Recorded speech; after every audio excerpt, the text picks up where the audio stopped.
You're such an asshole. Hello, children.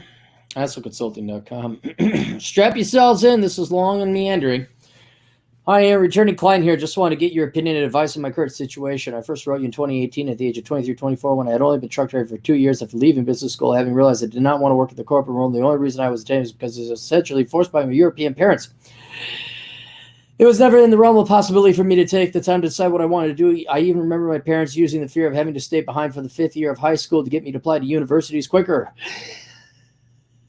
Looking back, I honestly wish I would have stayed the 5th year in high school, taken a year or two off to enjoy the life and while deciding what I wanted to do. However, this is living in should have land, where in hindsight, you see everything better but can't change it. Anyway, at the age of 21, I started training for my CDL driver's license. Oh, I thought you said Arizona. AZ license, because you're in Canada. That has nothing to do with Arizona. This is a CDL version in Canada. All right. And at the age of 22, I started trucking full-time. Good. You're making more money than anyone that you know went to college. Because college is for idiots. It's now 4 years later, and I feel like I wasted my life. I understand from a logical perspective that I've been doing reconnaissance, finding out what I want in life, what I'm good at, and more importantly, truly finding myself appreciating who I really am. I found where I want to live, which was a bit easier to do here in Canada, since the choices are pretty much Ontario, Alberta, or British Columbia, unless you want to live in a town of 9,000 in the middle of Saskatchewan. I've been to Regina, yeah, and also found the only suitable long-term career for me.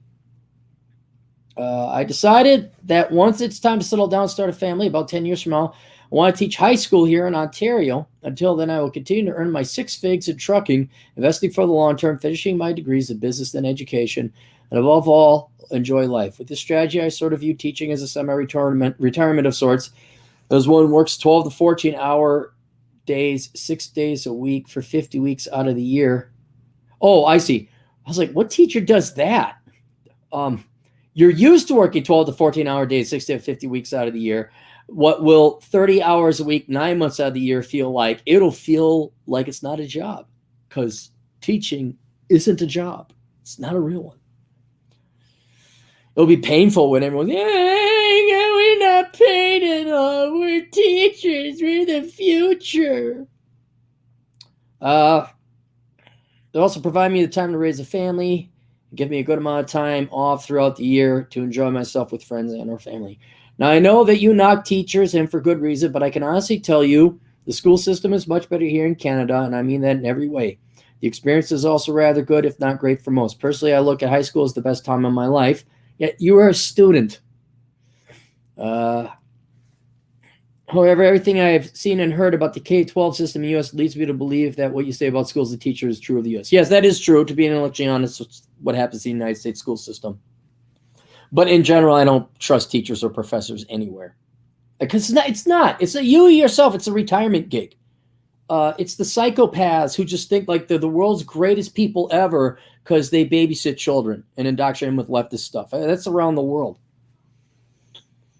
I also believe what you say about professors. In one of your videos, I recall you saying that you hated your teachers and professors, which sort of confirms to me the discrepancy between high school in America and here in Canada.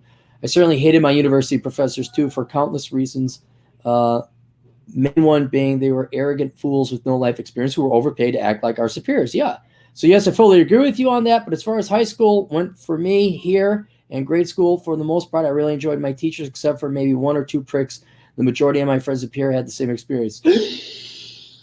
The job benefits will also be countless, i.e. time off, government benefits, a pension, compatible schedule with kids, meaningful work. I say that as someone who would actually have life experience and wisdom to embark on students. You mean impart on students? Unlike 80% of the teachers. I did, I think 2 out of 89 professors and teachers I had were worth a damn.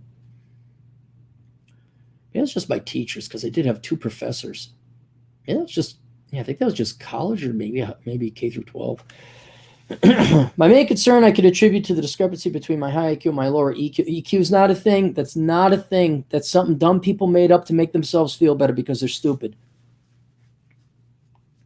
Despite a solid plan and the fact I should feel happy that I took the last 4 years to really find out who I am on a personal, interpersonal level, became wiser than 99% of my peers, worked hard, invested money, and found out That what I want out of life while doing my reconnaissance, I feel so out of place. My friends and peers have started their real careers, buying homes, getting married, etc., while I'm essentially working a job I hate only for the money. You're so far ahead of these people, dude. You're so far ahead. That, well, no, you can't. It's not. Well, never mind. You don't need it. What you see everybody putting forth in the public is a lie.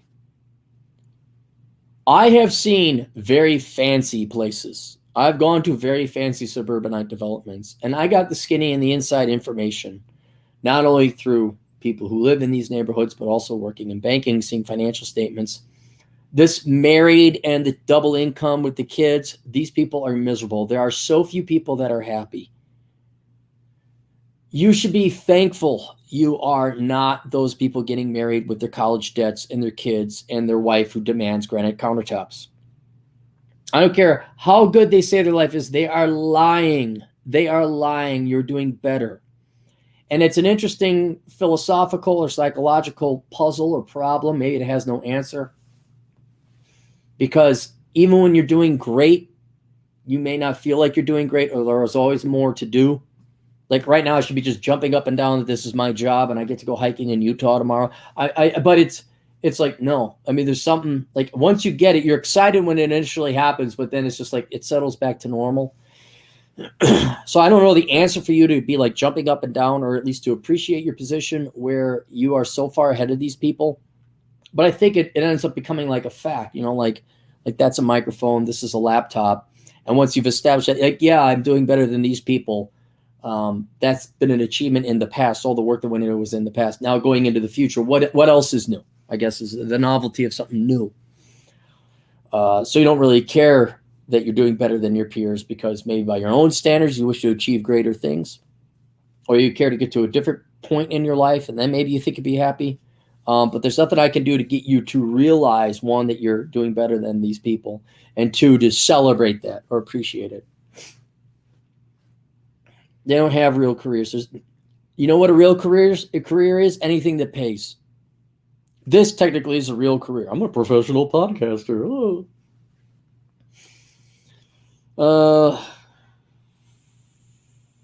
Yeah, and another thing, you found out where you want to live. Most people don't figure that out until they're retired. And they got to sell their place in New York and move down south. Even you Canadians, you all come on down to like Vegas and Puerto Penasco and Florida and Texas.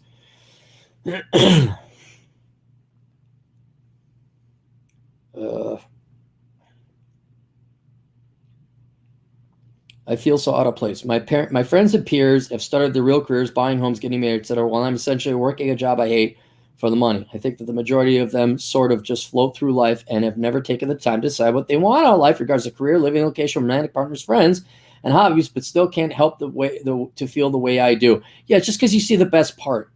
Dude, it's no different than when you see a hot chick. No different. Like, I saw this gorgeous gal with an ass that didn't back up to this, backed up into that. And she was just tight. And I'm looking at that. I'm like, dude, that is the prettiest, hottest thing ever I've seen in a long time. But I know, like, that is a maelstrom of psychopathy and insanity and pain and misery and bipolarness ready because of experience. But you still can't help, like, wow, look at that. I mean, you're just seeing the best part of it. That's it. Embark any wisdom and thank you. Well, have you substitute taught at all or shadow teached? How do you know you want to be a teacher? Is that what you want to do? Not substitute teaching, but worked enough with kids to know it's what I want to do, be it through counseling, coaching, lifeguarding lessons, etc. I also learned that I do not want to teach young kids and that's why I opt to teach high school instead of grade school. Okay, so you do have some like training experience with little kids. Teachers are paid very well in Canada. The average teacher in Ontario makes $65,000 US. Wow. For part-time work, huh? Geez, it's just never, we just, boy, those poor teachers, man. All right, here's the deal. I am giving you my official Gen Xer blessing that you may become a teacher because you will have earned it. You avoided college. You avoided worthless degrees. You worked a real job. You make a lot of money. You have sacrificed now. You have been wise, and in being wise and figuring out where you want to live and making these sacrifices today, or just making decisions and being smart about it, you've easily saved yourself 20 years of wasted life, getting worthless degrees, pursuing worthless professions, having to go back, paying the interest on all the debt and loan, just wasting time. So yeah, you can become a teacher. And I think you're right. I think you will be able to retire in about a decade.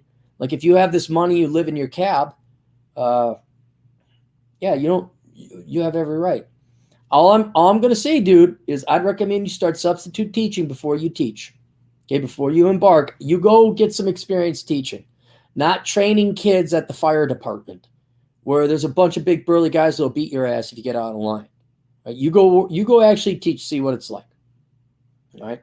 Because then you'll set yourself back, like, it was my dream. And then you go on your first day of teaching, like, these kids are little shits.